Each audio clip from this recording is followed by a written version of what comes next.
Le Diam 24, donc c'est un petit trimaran, un multicoque assez classique qui se règle facilement parce qu'il n'y a pas énormément aussi de réglage à bord, mais par contre qui a été pris en main depuis quelques années par des régatiers de très haut niveau comme des séries olympiques où finalement les bateaux sont assez simples aussi, mais le niveau des régatiers fait que c'est difficile de gagner des régates en Diam 24 aujourd'hui.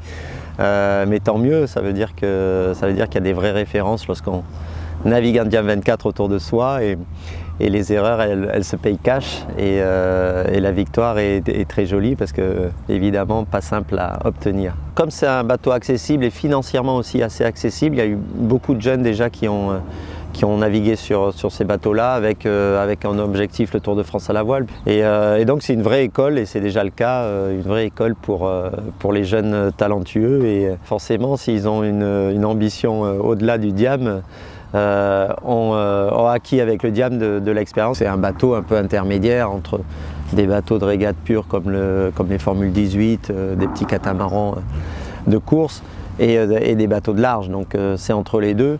Et ça permet une bonne transition finalement. Ça se prête à beaucoup de choses, à la régate type stadium ou en raid. C'est pour ça aussi que sur le Tour de France à la voile, c'est un bateau adapté parce qu'ils font les deux.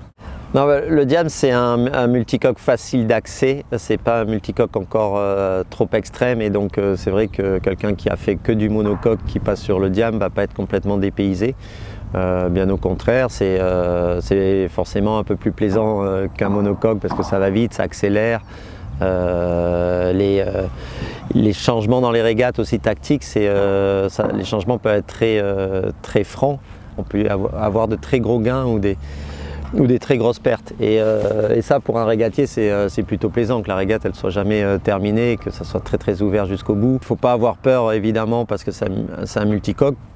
C'est pas un multicoque qui chavire facilement. Il y a eu quelques chavirages, mais c'est finalement très rare. Et il faut vraiment le vouloir pour chavirer sur ce bateau-là. Donc ça reste un multicoque bien assagi. Donc allez-y, essayez, et puis je pense que vous serez comblés.